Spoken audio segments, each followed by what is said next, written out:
السلام علیکم ورحمۃ اللہ وبرکاتہ۔ ناظرین، آج کی ویڈیو کا ٹاپک بہت عمدہ اور بہت خوبصورت ہے، یعنی اللہ تعالیٰ کی اتاری ہوئی کتاب یعنی قرآن کریم کی عظمت۔ آئیے ڈاکٹر صاحب کی زبانی قرآن کریم کی عظمت سنتے ہیں۔ آپ اسلام دھرم جس کو آپ اپنا کہہ رہے ہیں، آپ اپنے آپ کو مسلمان کہہ رہے ہیں، ہمارا بھاشا کیا ہے؟ اس دیش کا بھاشا کیا ہے؟ ہندی۔ ہمارا ہندو سنسکرتی میں ہمارے وید، ہمارے پران کس بھاشا میں لکھے گئے ہیں؟ سنسکرت میں۔ ہمارا مہابھارت، رامائن، بھگوت گیتا سب لکھا گیا ہے سنسکرت میں۔ قرآن کس بھاشا میں ہے؟ عربی بھاشا۔ عرب کیا اس دیش کا بھاشا ہے؟ عرب کنٹری کا بھاشا ہے عربی، تو آپ اس دیش کے کیسے ہوئے؟ قرآن اللہ سبحانہ و تعالیٰ کی آخری کتاب ہے، آخری پیغام ہے، آخری وحی ہے جو نازل کی گئی تھی آخری پیغمبر محمد صلی اللہ علیہ وسلم پر۔ قرآن ساری دنیا کی سب سے بہترین کتاب ہے۔ یہ انسانیت کے لیے پیغام ہے، رحمت اور ہدایت کا سرچشمہ ہے، گنہگاروں کے لیے تنبیہ ہے، بھٹکوں کے لیے ہدایت ہے، شک اور شبہ والوں کے لیے یقین ہے، مشکلات میں مبتلا لوگوں کے لیے رہنما ہے، نا امیدوں کے لیے امید ہے۔ یہ قرآن مجید کی ساری جو نعمتیں ہیں، کیا ایک انسان کے لیے حاصل کرنا ممکن ہے جب تک وہ قرآن مجید کو نہ پڑھے، نہ سمجھے، اس کے معنی پہ تدبر نہ کرے، جب تک اسے اپنی زندگی میں عمل نہ کرے۔ یہ ساری قرآن مجید کی نعمتیں انسان کے لیے حاصل کرنا ممکن ہے صرف قرآن مجید کو پڑھنے کے بعد، اس کے معنی کو جاننے کے بعد، اس کے معنی پہ تدبر کرنے کے بعد اور اس کو اپنی زندگی میں عمل کرنے کے بعد۔ الحمدللہ ساری دنیا میں سب سے زیادہ پڑھی جانے والی کتاب ہے قرآن مجید۔ لیکن افسوس کی بات ہے کہ قرآن مجید سب سے زیادہ نہ سمجھ کے پڑھنے والی کتاب بھی ہے۔ سب سے زیادہ پڑھی جانے والی کتاب تو ہے، لیکن وہ ایک واحد کتاب ہے جو سب سے زیادہ پڑھی جاتی ہے بنا سمجھ کے۔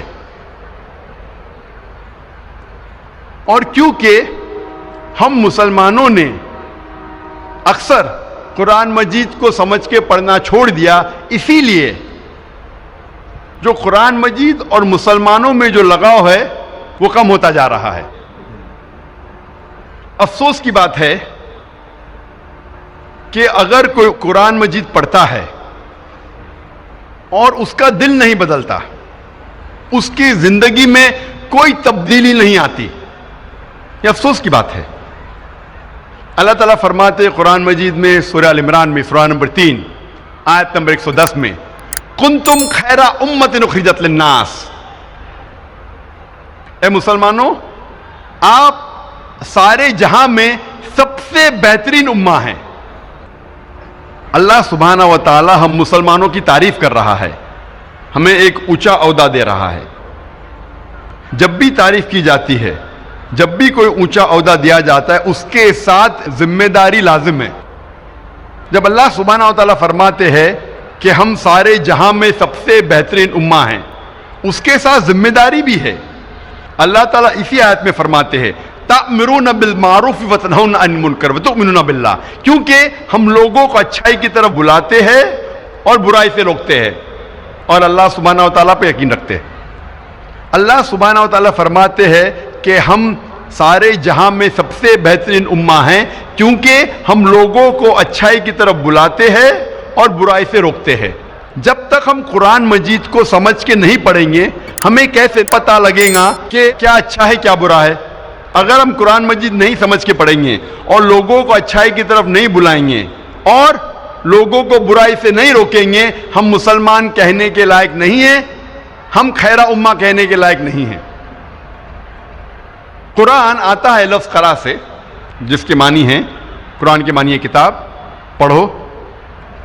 قرآن کو کہا گیا فرقان، جو حق اور باطل کے درمیان فیصلہ کرتا ہے. فرقان کرائٹیریا ٹو جج رائٹ فرام رانگ، وہ کتاب جو حق اور باطل کے درمیان فیصلہ کرتی ہے. جب تک ہم قرآن مجید کو سمجھ کے نہیں پڑھیں گے ہمیں کیسے پتہ لگے گا کیا حق ہے اور کیا باطل ہے. اسی لیے قرآن مجید کو سمجھ کے پڑھنا بہت ضروری ہے. آج ہم تحقیق کریں گے اکثر مسلمان قرآن مجید کو سمجھ کے کیوں نہیں پڑھتے. سب سے عام بہانہ جو مسلمان دیتے ہیں قرآن مجید کو نہیں سمجھ کے پڑھنے کا وہ یہ ہے کہ ہم عربی زبان نہیں جانتے. آج ساری دنیا میں 700 کروڑ انسان ہیں اور تقریباً 150 کروڑ مسلمان ہیں. یعنی 20% سے زیادہ 20 سے 25% ساری دنیا میں سارے انسانوں میں سے مسلمان ہیں. اور عرب صرف مسلمانوں میں 15% ہے.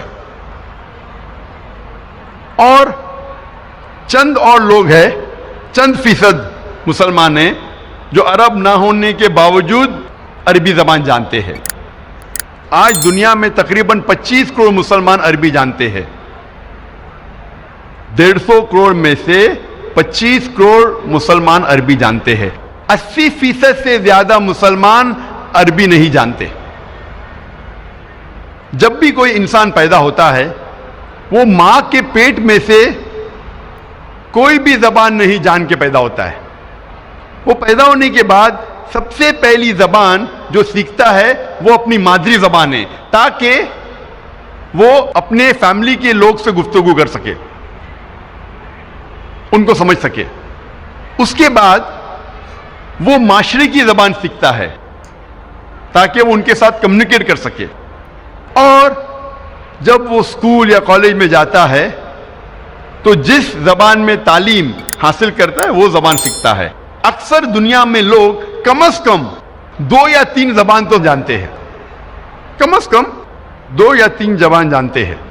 کچھ لوگ 4 یا 5 زبان جانتے ہیں، کچھ لوگ 6 یا 7، کچھ لوگ کو کہتے ہیں لنگوسٹ، بہت سارے زبان جانتے ہیں.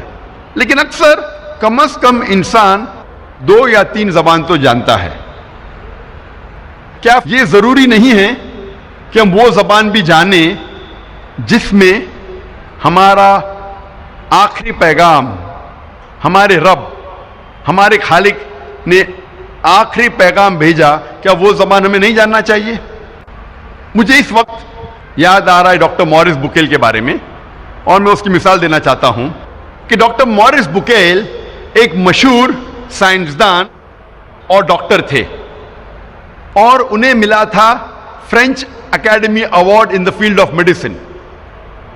اور ڈاکٹر موریس بکیل جو عیسائی تھے انہیں چنا گیا تھا ریسرچ کے لیے ممی آف منپٹا کا. ممی آف منپٹا وہ فرعون جو موسیٰ علیہ السلام کے وقت تھا، اس کے جسم اسے کہتے ہیں ممی، اس کے اوپر ریسرچ کرنے کے لیے ڈاکٹر موریس بکیل کو چنا گیا تھا. اور کیونکہ ڈاکٹر موریس بکیل عیسائی تھے اور بائبل پڑھ چکے تھے، وہ جانتے تھے کہ موسیٰ علیہ السلام کا پیچھا کرتے کرتے فرعون دریا میں ڈوب گیا تھا. لیکن جب وہ سعودی عربیہ پہنچتے ہیں وہاں ایک مسلمان انہیں کہتا ہے کہ قرآن مجید میں لکھا ہے سورہ یونس میں سورہ نمبر 10 آیت نمبر 92 میں کہ اللہ سبحانہ وتعالیٰ فرماتے ہیں کہ ہم فرعون کے جسم کو محفوظ رکھیں گے تاکہ وہ آنے والے لوگوں کے لیے نشانی بنے. تو موریس بکیل کو یہ پتا چلا کہ قرآن مجید 1400 سال پرانی کتاب ہے، اس میں یہ لکھا ہے کہ ہم فرعون کے جسم کو محفوظ رکھیں گے تاکہ آنے والے لوگوں کے لیے نشانی بنے. وہ چونک گئے اور وہ قرآن مجید کا ترجمہ پڑھے، اور قرآن مجید کا ترجمہ پڑھنے کے بعد اتنا متاثر ہوئے کہ قرآن مجید کو اچھے سے جاننے کے لیے انہوں نے 50 سال کی عمر میں عربی سیکھی.